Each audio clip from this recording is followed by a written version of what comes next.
It's impressive. Thank you. I moved 9 years ago and I still have boxes under my stairs I haven't opened.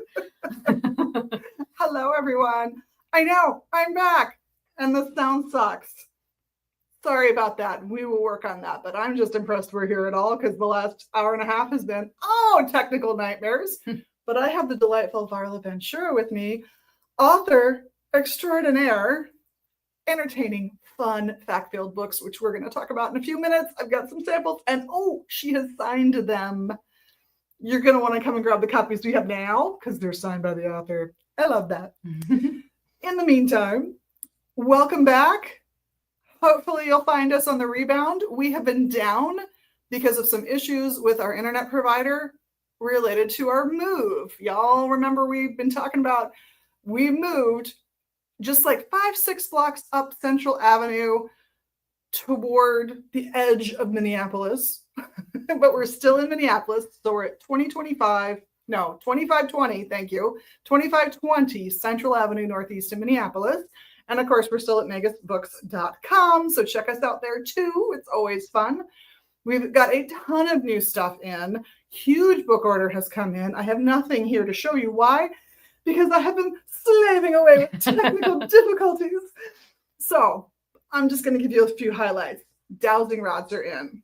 Those adorable triple moon trays where you can pull the triple moon piece out. I love those. Don't you love those? And it's got the little thing carved into the back so that you can set tarot cards in it. But I'll tell you what I really like it for. I like to get all my little tools, like if I'm going to use stones for a spell or a ritual or herbs, I like to get them in the little tray, in the little compartments that the triple moon thing creates. And then my little script.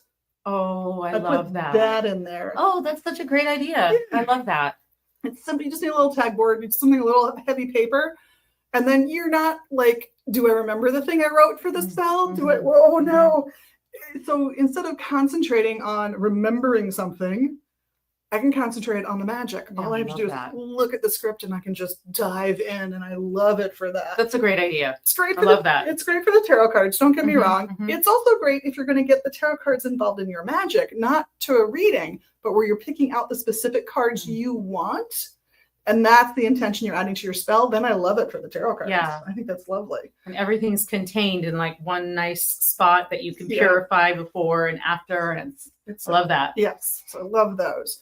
But we've gotten in all kinds of fun little hangy things.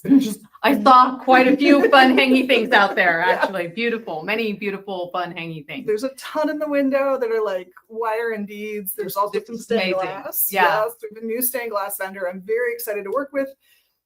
Because then I'm not going to name any names, but it turns out our last stained glass vendor was just going down to that guy's makers and buying essentially that guy's stuff. Eliminate the middleman. So we're going to straight to the dude. And it's a second generation company. So dad was a stained glass maker and they all know how to do it, but they also outsource to other makers. So they're helping a lot of places grow and have stable income and all that stuff. I love this company. Very happy to be working with them. Gosh, what else have we gotten in? So many things. Smudges are coming. They should be here on Friday. They had a weird hiccup on their end, so I'm very happy that's all worked out. So smudges and more sweetgrass because we ran out. I ordered a ton knowing we were going to run out, but it's on its way. It should be here Friday. Very excited for Midwest magic. You gotta have sweetgrass. Yes. And little treasure boxes are here as well. I'm having a hard time keeping them in the shop. So if you need a little treasure box for your rooms, for a couple of decks, some stones, just something you want to value, and I've seen this too, and I like this idea of maybe a 12-ish year old and you give them the treasure box with a few treasures as gifts. A few stones in there, maybe a candle. A little starter, but with promises. Witch starter kit. And then you have promises for more. And now you're committing to them that you're going to interact with them and be part of their life. Love that. I think in a way that can be really meaningful for them. So all kinds of fun stuff has come in. Fred Souls is here. Fred Souls is still on order. 2 orders. I've got 2 orders in with Fred because that's how often we order the stuff. So hopefully we'll have more of the best incense on a stick very soon. Hi, Fred. We look forward to speaking with your staff soon. Like I said, tons of books came in because one of the companies that I have to order a dozen boxes worth of books. They came. Great. And I'm gearing up for the next one. In fact, it's this publishing company. This one right here with this That's my publisher. Yes. There we go. Which is why we've got Among the Mermaids and The Paranormal Parlor. It's a fun book. I like this one. Thank you. And the newest, the latest, the hot off the presses, right up my alley, as you all know, Enchanted Plants. So, yes, I don't know if you had time to notice, we sell a few herbs. Oh, I noticed. Yes, I've come to you before for that. Yes. And the herb labels all have planets and symbols for the 4 Greek elements. Nice. So you can tell at a glance what you're looking for. And there's posters up as a key guide in case you're curious and like, I don't understand what that triangle means. There's a poster for that. And I can tell you the triangles in a way you'll never forget them. So piece of cake, I'll do it right now. Think about a line going through the middle of a triangle, because we're going to have 2 triangles with no lines and 2 triangles with a line through the middle. Think of that line as the horizon line anywhere in Minnesota. What is sitting above the horizon line of the 4 classic Greek elements? Earth, air, fire, and water. It's air, isn't it? Air is sitting. So if it's an upward pointing triangle with a line through it, it's what's sitting above the horizon. It's air. Now, where I was a little kid, sometimes the horizon line down would be water. But for the most part, this is Minnesota. Yeah. It's dirt. So if it's a downward pointing triangle with a horizon line through it, it's earth. It's dirt. Hi, Mark. Mark we've got a Mark cameo. Now, if it doesn't have any lines in it and it's a downward pointed triangle, what is always trying to go below the horizon line of those 4 elements? We've already gotten rid of air and earth, so it leaves fire and water, right? Water is always trying to dive down. It wants to get below the earth if it can, right? Yeah. That's why it's a symbol of your subconscious. It's bubbling under there. Yeah. And that upward pointed triangle, well, what always looks like it's trying to escape the horizon line. If you've got a campfire going, it's going up. Yeah. So piece of cake, you'll always remember, Easy to remember the 4 elements from ancient Greek thought.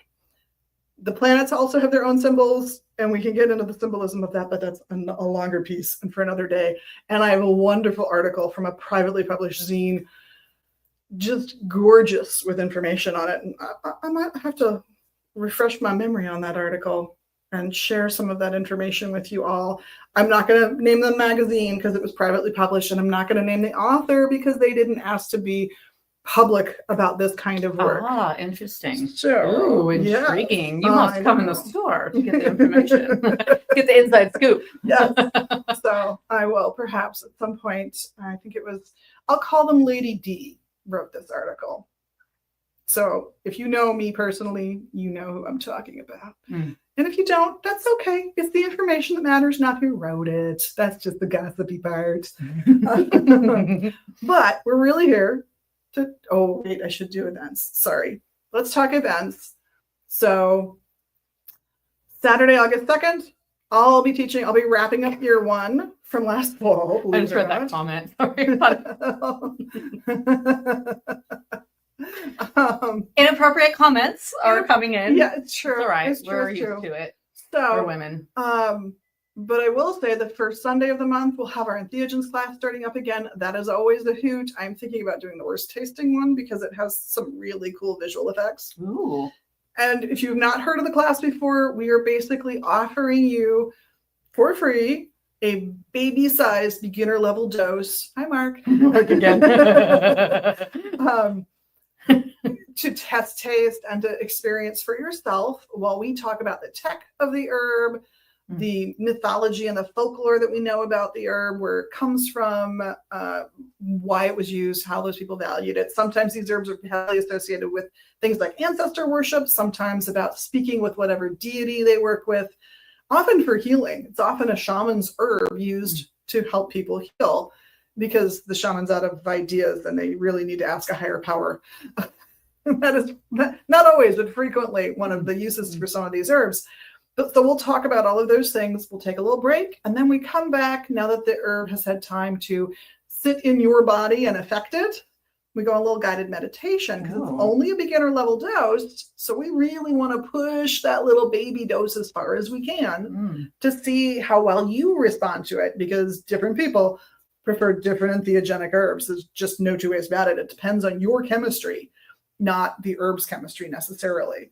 So, and when is this you class? gotta try it. It's the first Sunday of the month, right at noon. The class does have a fee attached to it. I should say that, but the sample of the herbal beverage, once you're in the class, that is on us. Yes.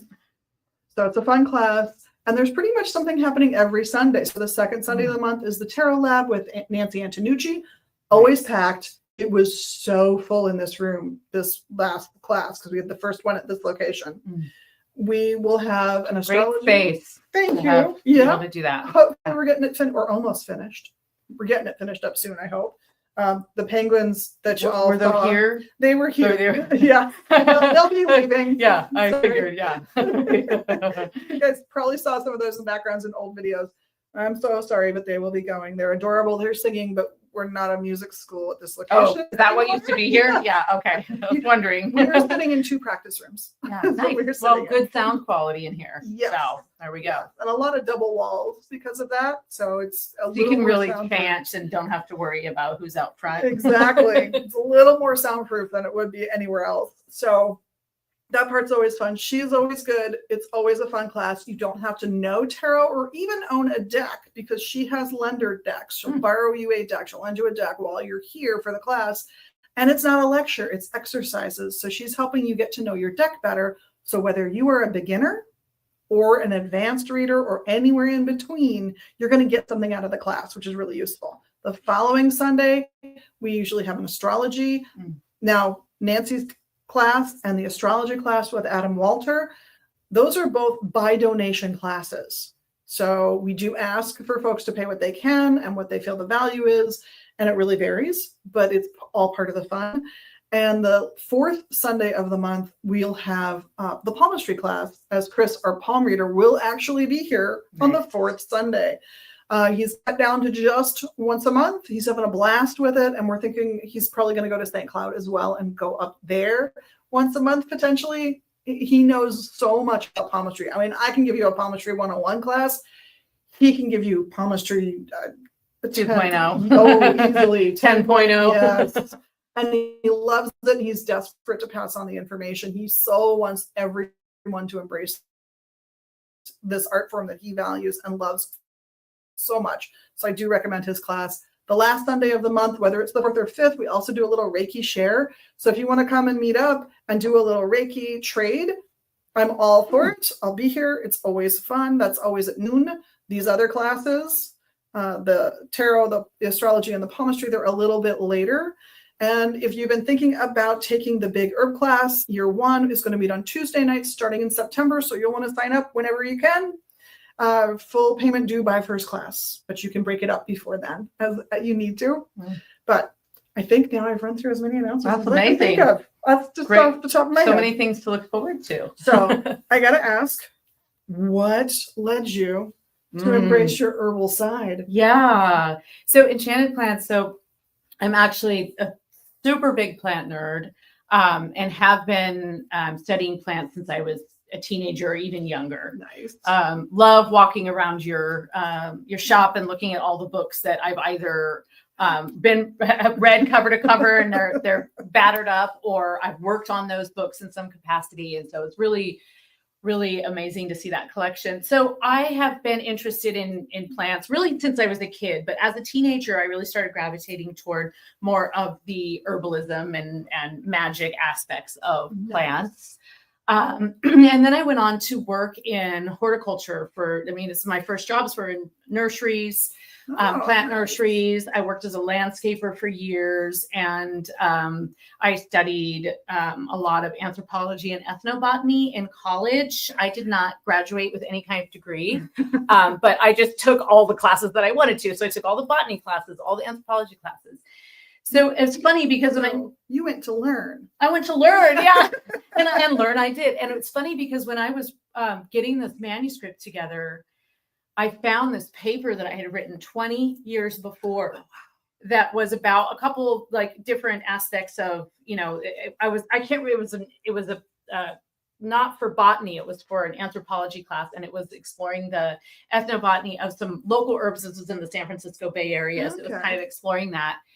And so anyway, so that's kind of been, the core of me. Of course, I love all things spooky and I love folklore. Yeah. So this book, what I wanted to do, because we can't tell you like the spooky. No. I was actually, I stopped by a cemetery on the way here just to relax for a few minutes.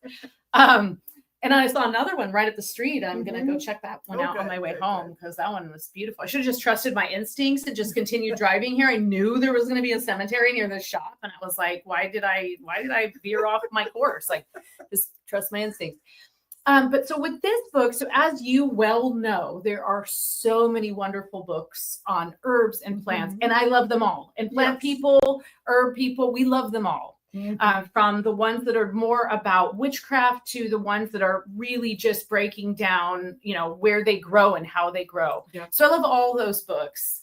And so I thought, what am I going to bring to the table that is maybe a little more Varla and perhaps slightly different? So several years ago, during the lockdown, I was reading back through a collection of Grimm's fairy tales, as one does, and they can't get to the library. You're just going through all the books on your shelf. And I started just kind of paying attention to the plants that were mentioned in these fairy tales and in the folklore. And I thought, gosh, wouldn't it be cool to do a book, but it's an exploration of fairy tales and folklore, but from a botanical lens. So rather than being an encyclopedia of plants and talking about their lore, it's more of a journey through all of these sort of fairy tale landscapes and then the plants that fall in them. And so that's how I kind of made my selection. So each section is organized by the type of garden that you would come to in a fairy tale. So, of course, you have the witch's garden. You start out in the queen's garden. You move to the cottage garden. There's the cottage garden. And then you head under cover of night, of course, with your basket and your cloak to the witch's garden, where all the good stuff is. Assuming you've been respectful enough and you survive the night, the next morning you ride out to the meadowlands and then into the forest, and then eventually to the water's edge. Nice. So, and then each plant that I chose, I really looked for stories where the plants were almost like a main character. And if you were to change the plant, the whole story would change. Yep. And so that was kind of my criteria. Once I had that criteria, it was easier to eliminate plants. Even though I have to say I have about 50 plants that didn't make it in the book. And I had to tell myself, this is not an encyclopedia. Nope. This is a treasury. And these are plants that I personally have worked with and that I feel really represent the idea of how vital plants are in the stories that we tell. So what I'm really hearing is that there's an enchanted plants too.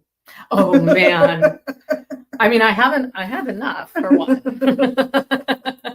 What it reminds me of, and this is one of my favorite old-timey herb authors, so take it as a compliment if you can. Yeah. What it really reminds me of in some ways is the work of Mrs. C.F. Lail. Oh, thank you. Yeah. Oh, like the flower treasuries and those pieces. Yeah, she edited Maud Greaves' book. If you're an herb nerd, this will all make sense to you. If you're not, do some looking it up. Yeah. You can always Google. Worth knowing. And Greaves. She's completely online. Yeah, you can get that on Gutenberg. Yeah. You can find all of that. You can find that book multiple places online because it's out of copyright. But Mrs. C.F. Lail was the British herbalist who edited Maud Greaves, the American's Herb Encyclopedia, her herb book, which is delightful. And it comes in either one big fat volume or two, get the 2-volume version.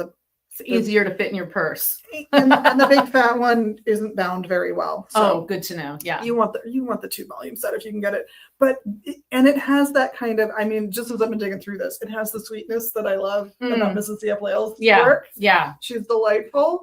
And her stuff also, by the way, out of copyright, but you can't find it as readily online. Sometimes you find people selling like photographed versions that they like comb, if you know the comb binding system. So I can't give it a higher recommendation than saying it reminds me of Mrs. C.F. Lail. It does have a very old-fashioned element to it. And the great thing about it is I put a lot of like love and magic into this book as I was writing it. And then the publisher in turn put a great deal of love and care into the design, the gilded edges, the ribbon. Oh, and there's bibliomancy in the book.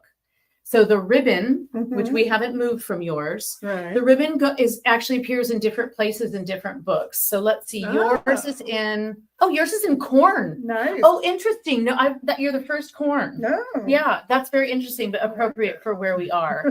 And actually the story that I have in there is, well, there's several stories in there, but Corn's very interesting because in British folklore, you have references to something called corn, but it's actually usually wheat or something like that. So you have to kind of, and corn was not introduced into Europe until, because it's indigenous to the Americas, it was not introduced into Europe until probably like, well, post-colonialism. So that would be like the 1500s. And actually, if you want to hear a story, the remarkable thing about corn is that it is partially responsible for how we view vampires today. Oh, really? Yes, it is. Did not know that. Yeah. That's fascinating. And here's why.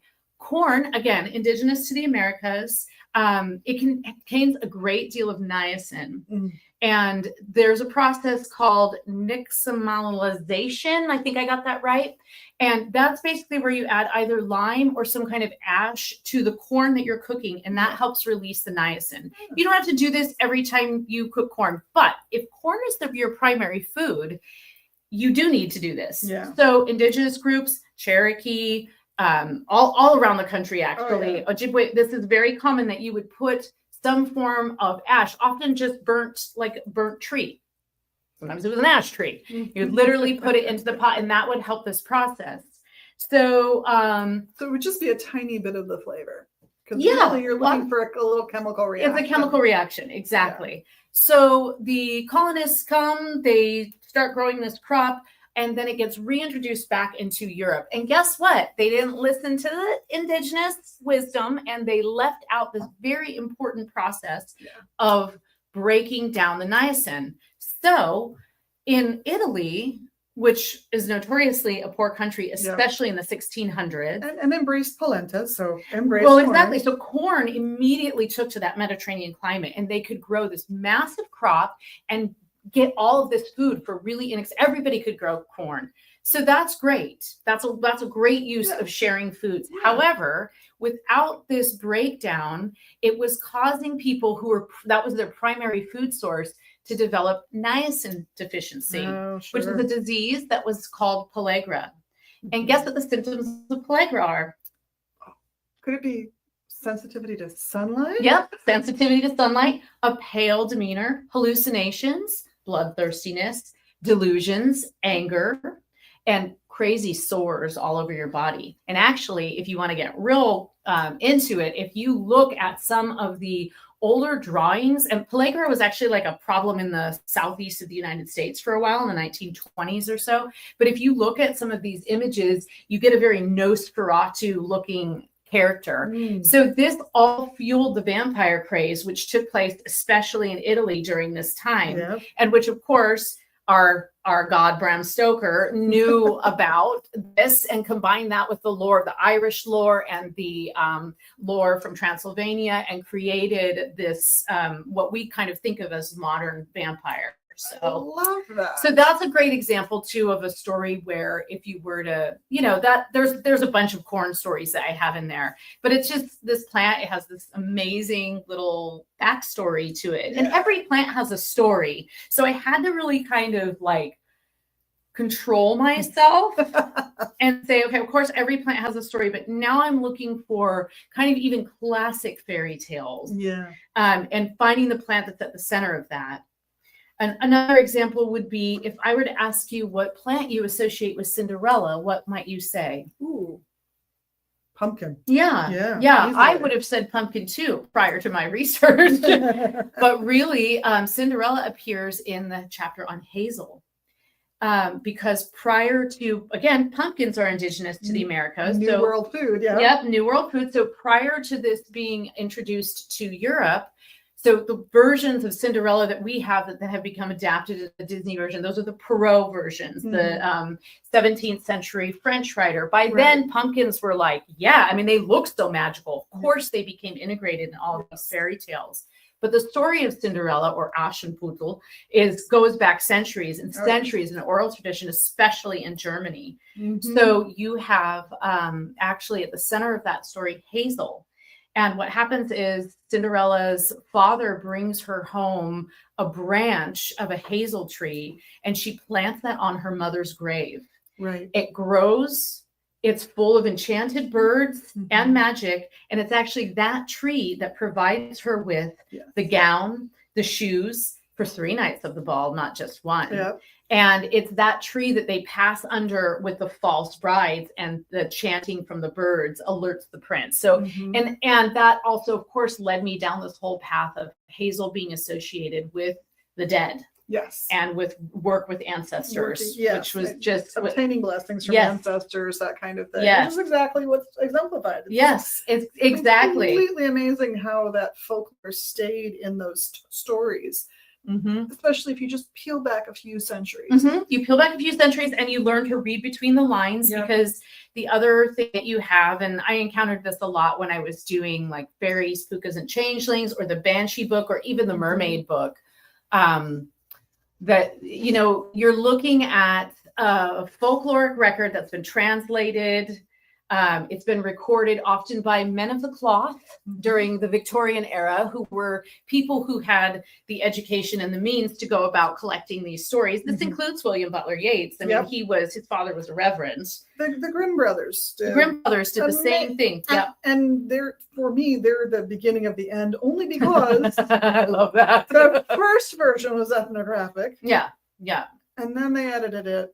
And then they realized that parents of children were their real market, and then they infantilized. And then they started putting morals in there, like morals that weren't there already. Right. And suddenly it was like the tear of the girl falls upon the woman who's trapped under the bog, and then she's now magically pure of heart and Christian, and so now she gets sucked up to heaven or whatever. So that stuff comes up, of course, but you know, we do owe a debt to just the recordings of those. Actually, one of the greatest volumes on werewolf lore around the world was written by a reverend.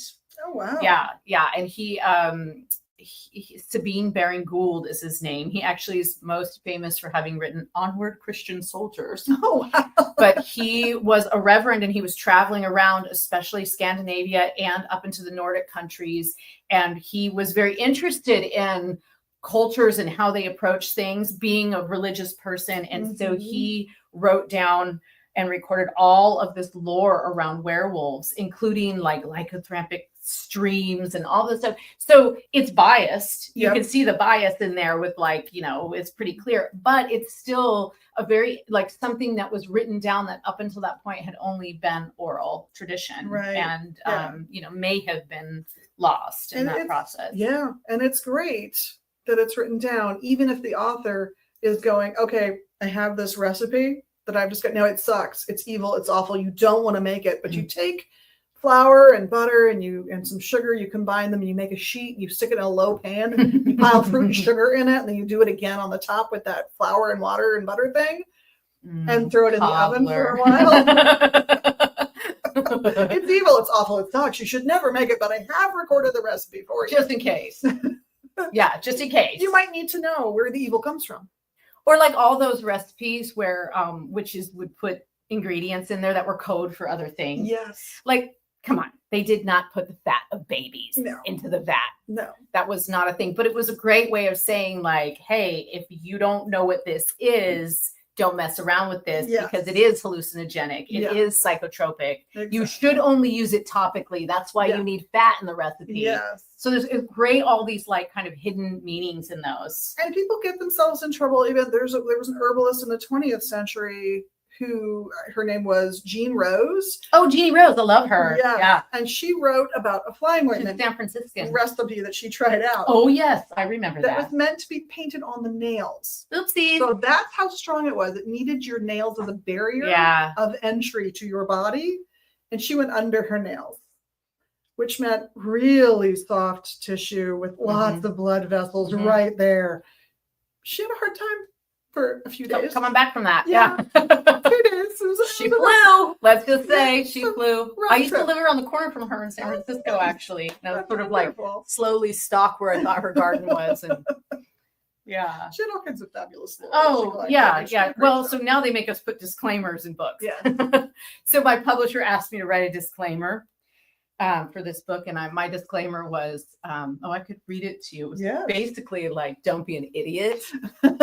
So there's 2 disclaimers in it now. Now, our standard one is all that is knowable about herbs is not yet known. Ooh, Please that's take a at your great own risk. That's a great one. Okay, so this was my disclaimer was a word of caution. This book contains plants both mysterious and deadly. Much like the kingdom of the Fae, the plant kingdom is not something to be trifled with. Plants can bring us love, luck, and beauty, but they can just as swiftly bring us harm. Pay attention to how you handle any plant, but in particular, those of the witch's garden. There is a reason spells were cast to protect these plants from the hands of foolish mortals, and to protect foolish mortals from these plants. Remember to revere these botanical treasures, and for heaven's sake, don't put them in your tea. So that did not qualify as a legal disclaimer. So they said, we read a disclaimer. I was like, yeah, you are a fool if you act like a fool. So they ended up putting a more legal disclaimer, which says, this book contains information related to plants and is for informational purposes only. Some of the plants discussed in this book are poisonous and can be lethal if mishandled or ingested in sufficient quantities. Blah, blah, blah, blah, blah. We have no liability. Well, and especially I thought mine was sufficient, but I like yours, but especially when we're talking about European entheogenic herbs. Every other continent, and I've said this before, every other continent has what I'll call a user-friendly entheogenic herb, where it's a little hard. It's not impossible to hurt yourself, but you'd have to kind of work at it to get real harm, at least particularly in the short term. Except in Europe, where flying ointments became these combinations, these mashups of, okay, if I take this, I'm going to see things, but my heart is going to speed up so much it might explode. Right. So I'm going to pair it with this herb, because if I take this by itself, I'm going to see things, but my heart might slow down so much that it just stops. Yeah. So we're going to put them together and hope that between the two, I just get those visions I so deeply crave. yeah, we'll throw in some goblin pig while we're at it. There's all kinds of weird ingredients in these things. Don't get me wrong, but now that they've gotten botanists and plant lore people together with the people who translate things from, say, Middle English, we learned a lot about these flying ointments, and by and large, that's what they've done. Let's take the nightshade and the henbane and it's the combo. Yeah. Well, and something else that was very interesting, just kind of off the back of that I noticed as being a person that's been sort of like researching, the medicinal properties, the ethnobotanical properties, the traditional uses of plants. I spend a lot of time reading like medical studies, which are like sometimes nearly impossible to read. Yep. And for this book, I actually had a great time doing it. And one thing that I noticed personally is that I would say over the last 5 years, maybe stretching into the last 10 years, there's a real trend in acceptance of indigenous wisdom within the starting place for the medical research. So rather than saying, oh, supposedly this plant, cures warts or cancer in this, in this village or whatever, then we're going to just run it through all of these tests and we'll put some cancer in some mice and then we'll right. Okay. So that's an earlier approach. Now what I see is launching from the place of this has curative properties. Now let's see if we can isolate what's in it so that we can then replicate that and create some kind of medicinal cure that would be more widely available. And that's a shift. A big shift. And it's interesting because every doctor I get a chance, I have this discussion with, and I actually just went through, I was diagnosed with breast cancer in March. And so I have spent a lot of time with a lot of doctors, most of whom are younger than me. And this has been an ongoing discussion with them. And it's so heartening to hear the medical community, embracing a much more holistic. Yeah. Now the medical system doesn't necessarily No. work with that, No. but the mindset has Yeah. shifted dramatically, certainly Oh, yeah. from, Yeah. years No. ago when they would tell you not to take anything and Yes.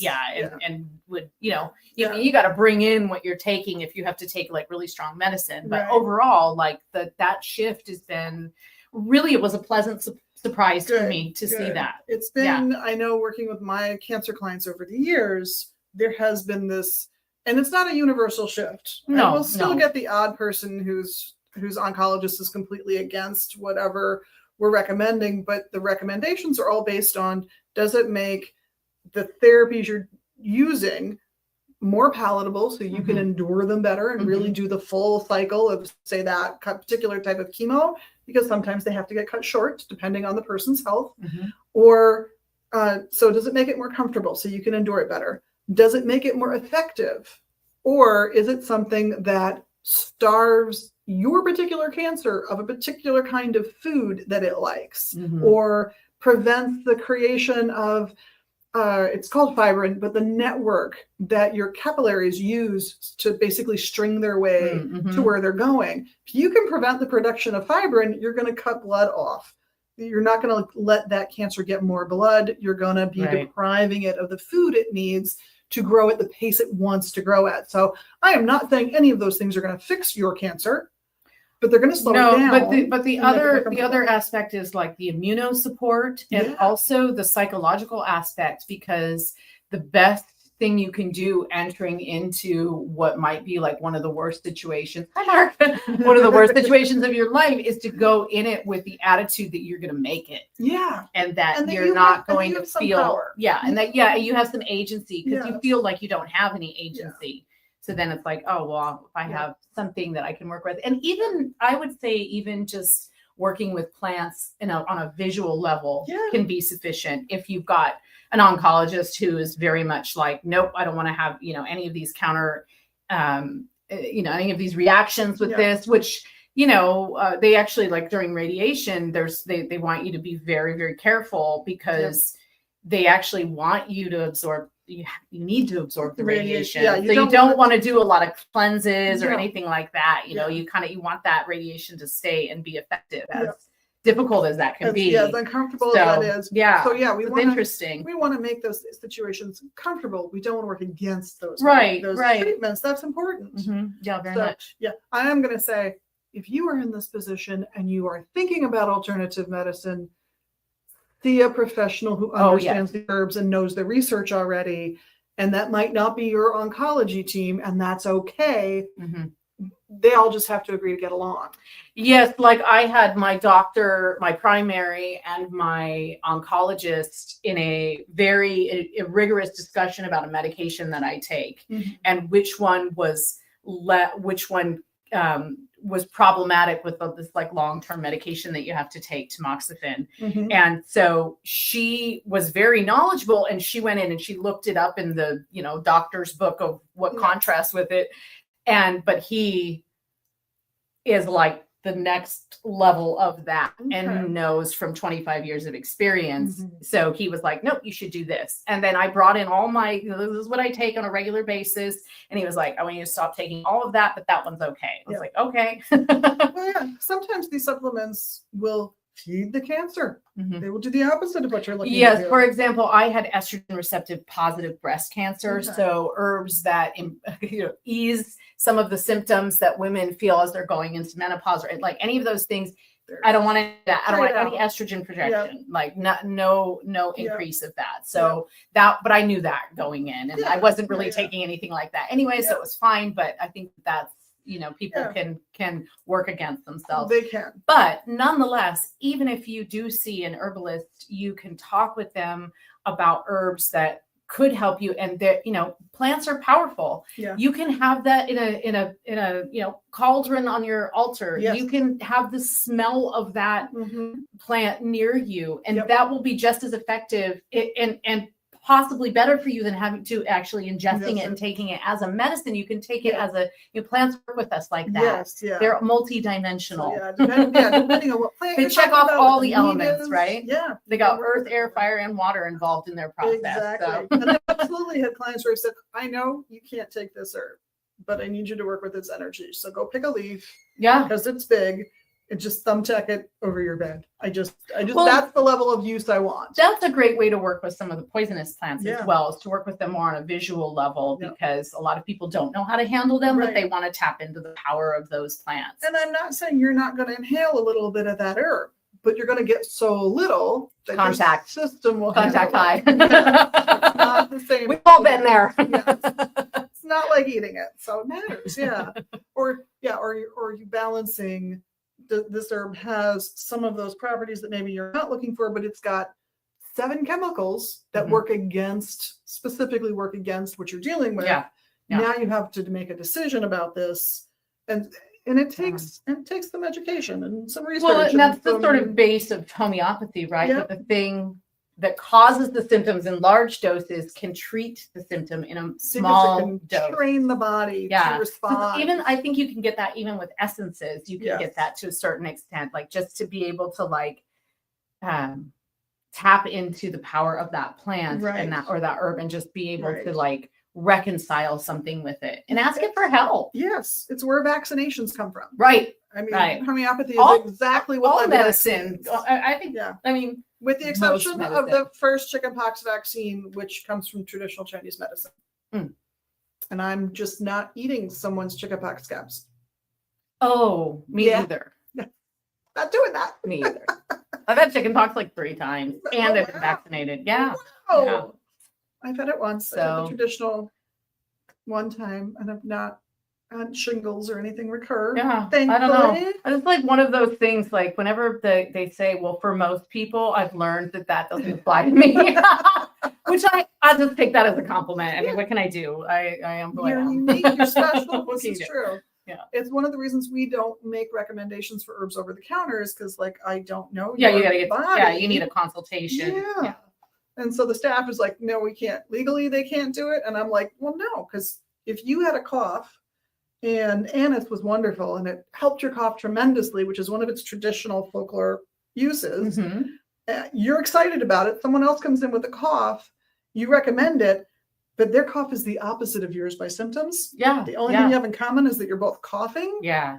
Yeah. Dry cough, wet cough, like Yes. so many things. Suddenly, the recommendation that you give them is the worst choice, Mhm. makes everything worse, and now herbs don't work, which to their mind, which is not true. Right. Which then closes So- that door to like the Yeah. possibility of holistic. And there's so much good in the holistic world.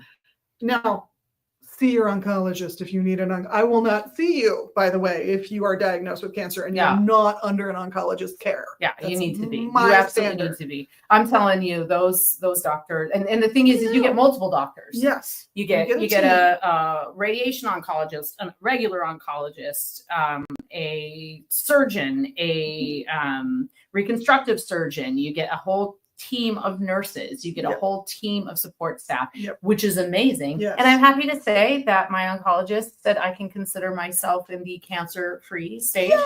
Which 4 months later, suddenly I'm like, amazing. yeah. So that it's been a wild ride, and I feel I wouldn't say it was easy, but I feel very blessed because it's a lot harder for others. So I feel Yeah. like I kind of got off easy, but Good.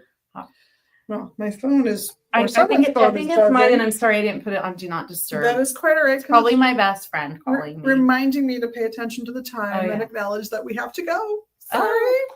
But so Wait, how do yeah, there you go. There's the book. That's the latest one. So come grab it when you can. We'll be checking this one for quality because we have been having massive issues with our upload quality in our new Mhm. location. So if this was choppy, I apologize, and we I'll are come working back. on it. All right. I don't live very far. That's true. And there's a lovely cemetery right up the street. Also So, true. And a really good ice cream shop. ooh. And if you're vegan, a really good 1950s-esque Oh, experience. Sort of, it's not the decor of the place, but it's malts and burgers, but how cute. coconut milk. And Ooh, yummy. yeah, it's totally like you want a complete throwback meal, but you Nice. don't want a throwback diet. I love this neighborhood. It's a good great spot. neighborhood. Yeah, Yeah. that's Francis, just so you guys know. There's Okay. all kinds of really great restaurants area though. Anyway, have a wonderful day. Have a wonderful week. Hopefully this means that things are going smoothly. We'll see. 'Cause we've got new equipment for our uploads. And if it is, I'll be back every day of the week again. I promise. Thank you so much for having Yeah. me. Oh, What a thank pleasure. you How for fun. coming. Blessed be everybody. And we'll see you soon.